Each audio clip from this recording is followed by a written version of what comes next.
Mark Newman, welcome to the conversation today. Thanks for having me. It is a real pleasure to be with you. You're joining us from Orem, Utah, right where I'm at. You're just up the street from me. Even though we're joining each other remotely, we're like a mile away from each other. I'm here in Orem as well, and today we're going to be talking about empowering leaders through clear and immediate impact. Um, this is just a fun topic. I think we'll have a lot of fun exploring this together and really doing it from the lens of your experience as an entrepreneur and as an executive. As we get started, I wanted to share Mark's bio with everybody. Mark Newman is the founder and CEO of Nomi Health. In addition to Nomi, Mark is a prolific investor, advisor, board director, and founder of HR tech, healthcare, and AI-focused companies. Previously, Mark was founder and CEO of HireVue, acquired by the Carlyle Group in 2019, where he pioneered and developed the development of video and artificial intelligence-based assessment and interviewing platforms.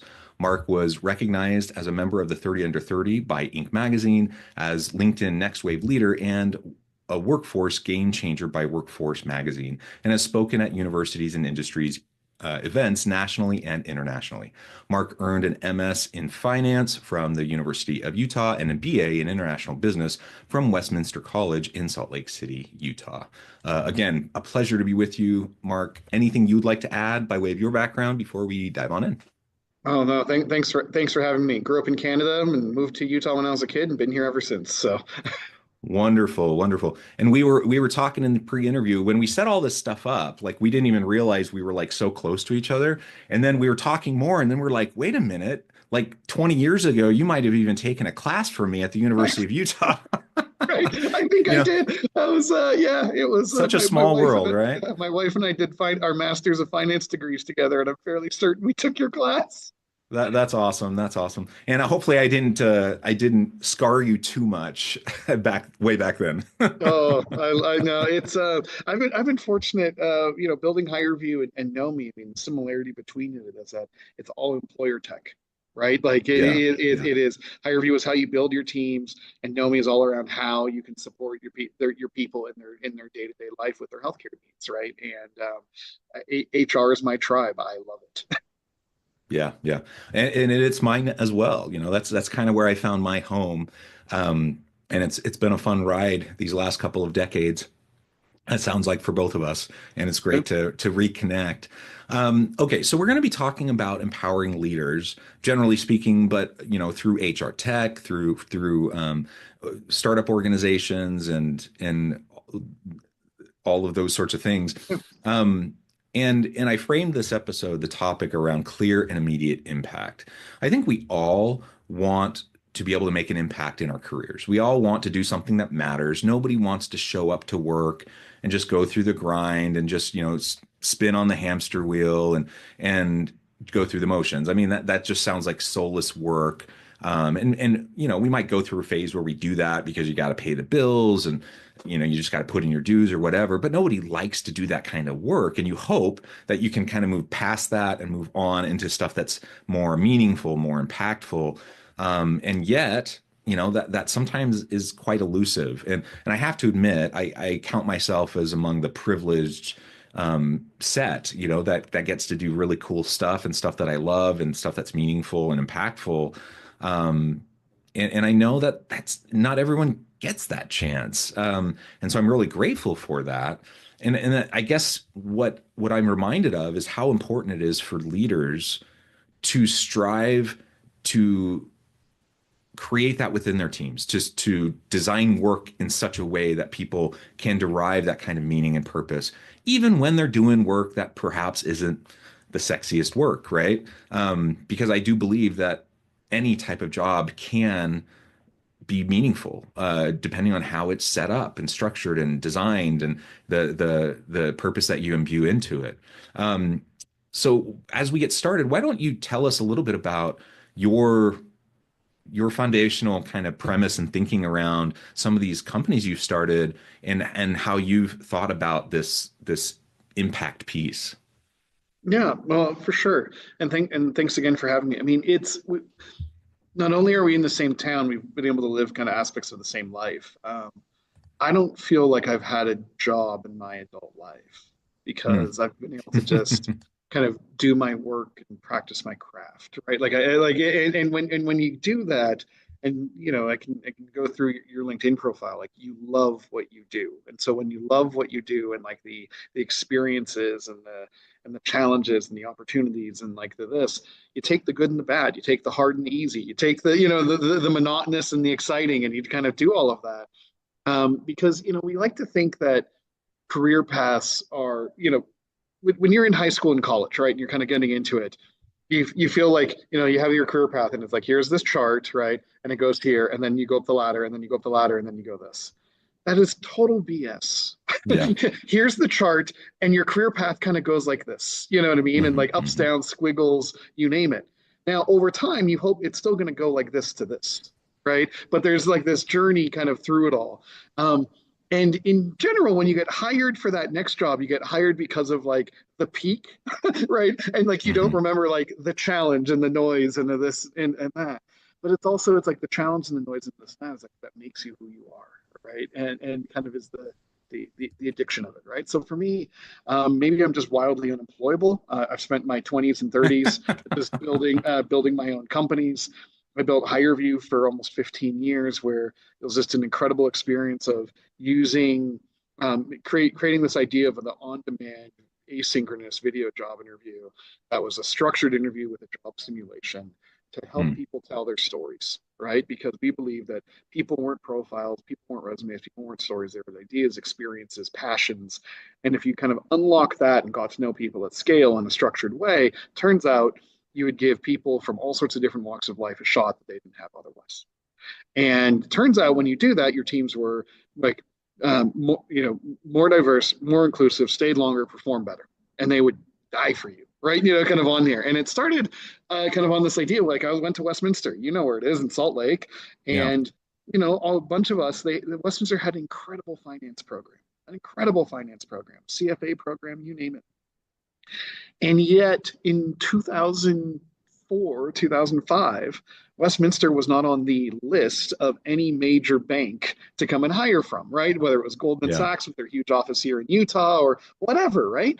And but if somebody got their shot from Westminster, they would go crush it for Goldman. They would go, kind of go do that.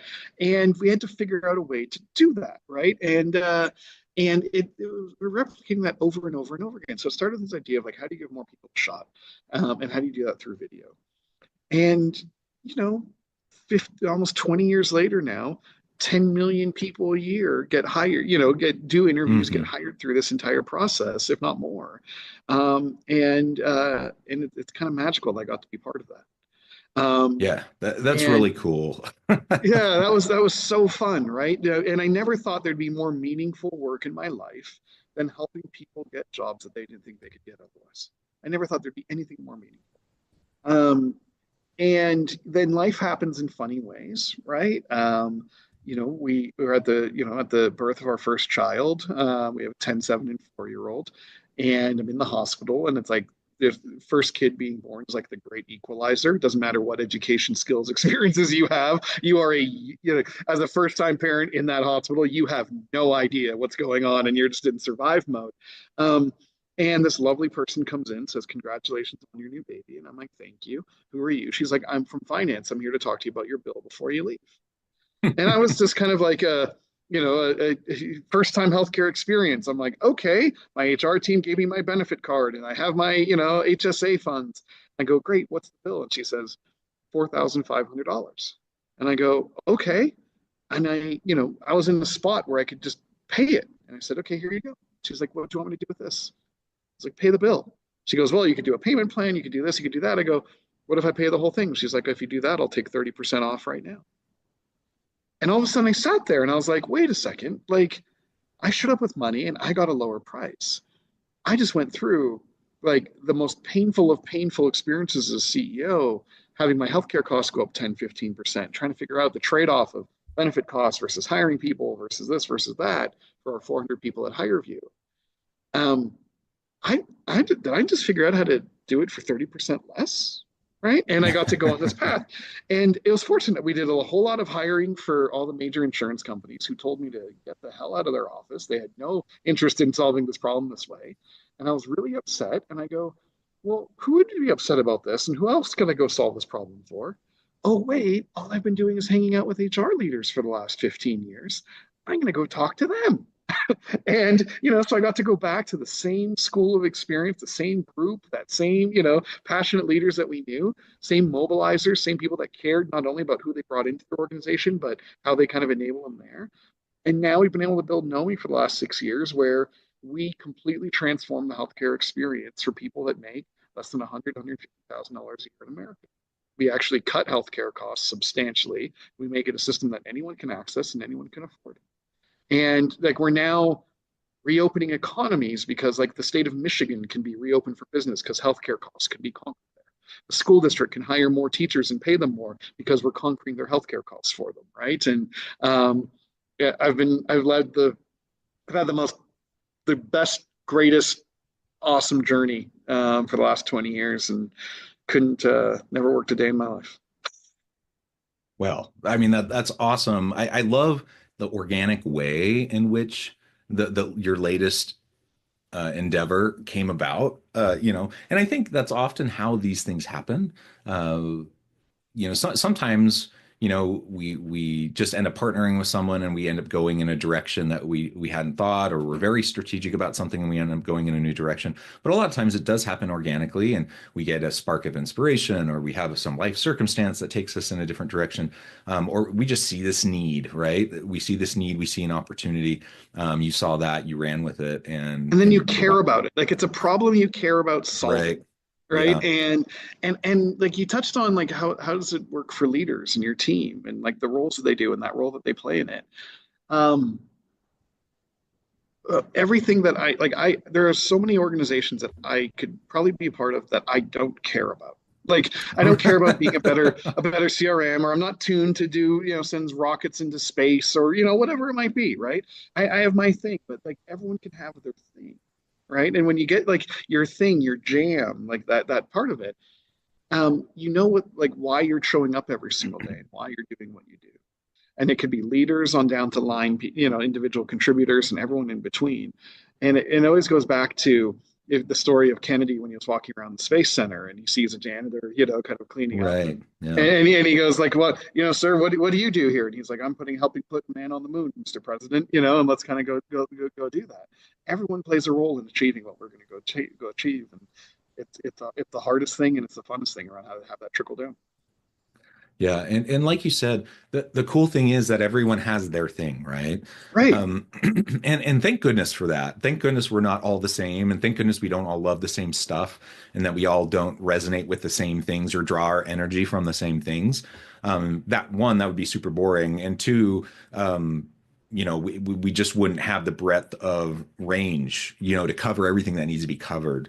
Like I think back to, my early days, going through school, and I switched majors a bunch of times, and I landed in accounting, and I was an accounting major in a really great program. And I would have been successful. I would have had a great career. I was good at it. The problem was I didn't love it. Right. And I would have, yeah, I would have had success, and I probably would have found some level of satisfaction in that career even. The problem was it didn't fully resonate with me, and it was one of the best decisions I ever made in my life to switch out of that path, and switch my major one more time, and then to go the direction I did. It was scary. People thought I was crazy. Because I left something very stable, secure into something that was a little bit less so. But ultimately, it was just the best decision for me. And I think about it, I'm like, oh, I can't imagine like being an accountant. I can't imagine like living my whole life and doing that as a career. But I'm so glad that there are people who are trained accountants who like doing that work, Oh, and who they love wake it. Like it is their jam. Like it is like I they don't know. wake up in the morning and they're happy to do that. Like I'm so glad that there are people who love doing every last thing, right? Yeah, Everything that there is to do, there are people that love doing that. And it is a matter of tapping into whatever that thing is, and finding the right people to do that work. And I think back to the early days, when I've worked, if you count paper out, I've worked since I was 10 years old. But Yeah. my first like real non-paper out job, I think I was 15, and I had all of those different types of teenage jobs and college jobs, and I've had plenty of crappy jobs over the years. And some of them, though, as quote unquote crappy as they were, some of them were actually cool jobs, because I They're had good they're all boss. amazing life experience. They taught you like even learning what you don't want to do is just as important as learning what you do want to do.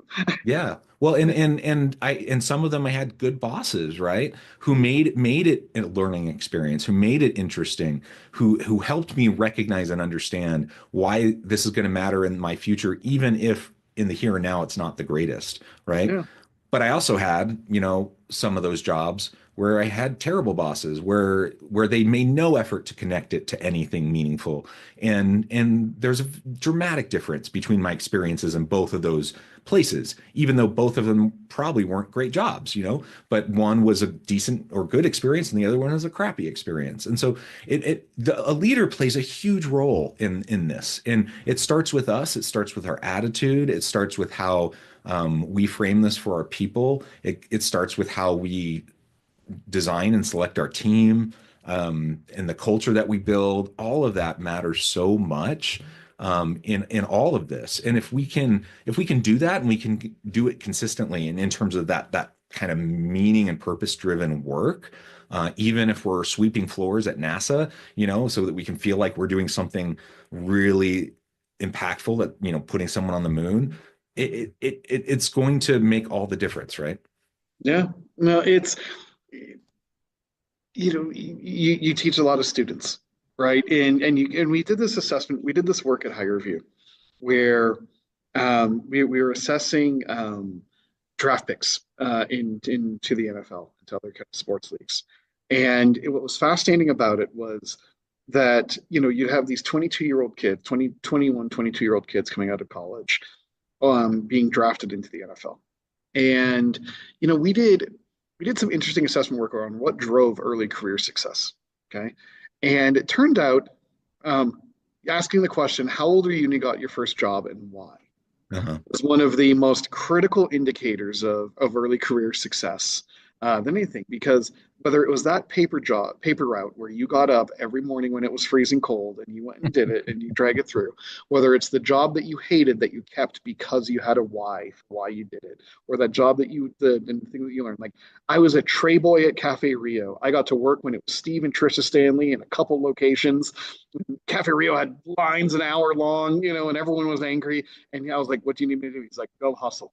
Like, I don't care what you do, you make sure everyone has an incredible experience. And it was like we just ran as fast as we could to try to go and do that. And, and it was the best. And that was when I was 15, right? And then before the summer before starting Higher View, oh, you froze. Are you there? Yep. Sorry, I'm here. And the summer before I started Higher View, I did animal shows at Hogle Zoo as a summer job. Mm, Like that was the best. I'd never held an animal in my life, and now I'm like holding snakes and birds and bugs and whatever. And you saw people talk about it, and so like that early career path, like whether you learned what you loved, whether you learned who you didn't want to be, whether you learned kind of on this part of it, it was just so important. And for me, it also created I can kind of measure the health of my organization at any given moment of time based on how empowered I feel um, our like frontline people are to control our destiny. right. Yeah. Like there's like if something wrong is happening and I don't hear about it because people didn't know like information should go up, like I feel like we're broken at that moment.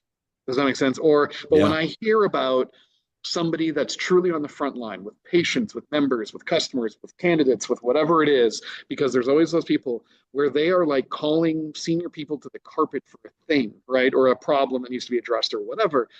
I actually feel like that's when you're at your most healthy, right? Kind of on this. And there, when I was building Higher View, there was this time where a guy named TJ, we used to live by two mantras at Higher View. One, get the interviews, and two, that an interview is a life-changing experience.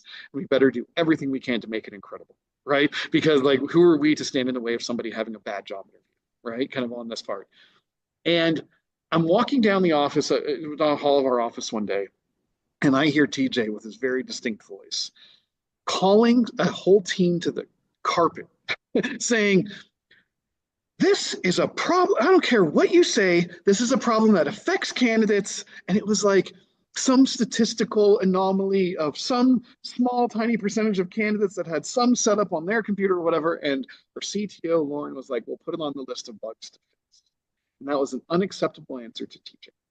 And he was like, "All you guys say is that the interview is a life-changing experience. And for these 30 people out of every 10,000, it's a life-changing experience. And if we don't fix this for those 30 people, everything that you say is bullshit." And I was like, I sat there and I went in and I was like, sounds like TJ's right about something. What are we going to go do to kind of fix this? And it became lore, because that's how we roll. And then those people became our culture creators and our culture drivers. And those, you kind of go down there. And it's the hardest thing as a leader. It's like, it's not only your exec team, because sometimes, like, especially as you grow quickly, you have executive leaders, and candidly, some, like, you have to suss out who are just kind of going from their thing to their thing to their thing, and I for hire letters and I hire comps, and who are showing up. Like at HireVue, Nomi, excuse me, it's incredibly important that everyone that joins has a healthcare story. Like, why do we do what we do every day? They have to have a healthcare story. And you have to manage that tightly on those senior leaders, and you have to make sure information is flowing. But as a CEO, as a founder, as an owner, as a whatever you want to call it, you have to figure out what your irrefutable truths are. And it's like everyone has to act like an owner. Everyone needs to be empowered. The people closest to the customer on a daily basis, you better be able to say anything to get the job, for us to get the job done internally, or something that's blocking it. And if you have those kind of irrefutable like truths, and you kind of know those things, you can assess and manage and understand the health of how that's going at any given moment, and you know it when it's not working.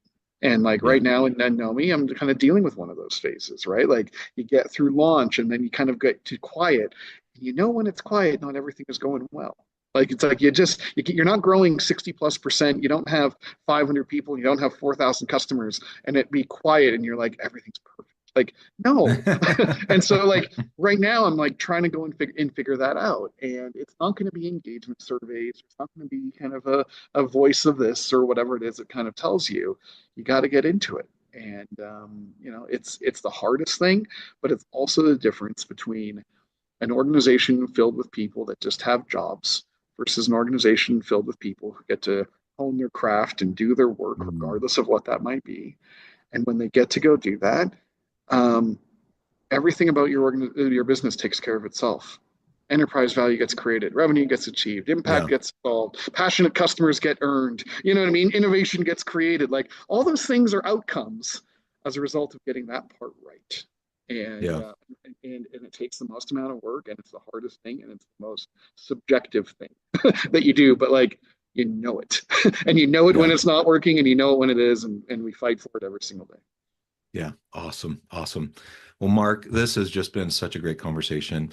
I know at the time I need to let you run and get on Yeah, with your busy day. But before we wrap things up for today, I just wanted to give you a chance to share with the audience how they can connect with you, find out more about your work, your team there at Nomi, and then give us the final word for today. I appreciate that. Yeah, so Know Me Health, we're the operating system for self-insured employers to cut their healthcare costs 30 to 50%. And we do that with the same doctor and the same care. So people can have a system that they can access at a price that they can actually afford. And we feel like we're on the right side of the argument around tackling healthcare costs in America. I'm available anytime at mark@nomihealth.com, Nomi health.com, or find me on LinkedIn. And look forward to connecting with anybody and everybody, especially all of our old friends from our HR journeys along the way. And like nothing about it is incredibly easy to build a crappy company. It is so Hmm. easy. It is so easy to build a company that it's not even about ending up on the first page. It's about building a company that no one cares about. But it is really hard to build a great one that has impact and has people look back on and say, "I'm glad I was part of that." And just know it's not easy. And that's why the difference is when you actually go pull that off, and that, raise your hand, ask for help, talk to other people, learn from it, good, bad, whatever it is, as you go through it. Wonderful. Mark, thank you so much. It's been a real pleasure. I encourage the audience to reach out, to get connected, find out more, what Mark and his team can do for you. And as always, I hope everyone can stay healthy and safe, that you can find meaning and purpose at work each and every day. And I hope you all have a great week.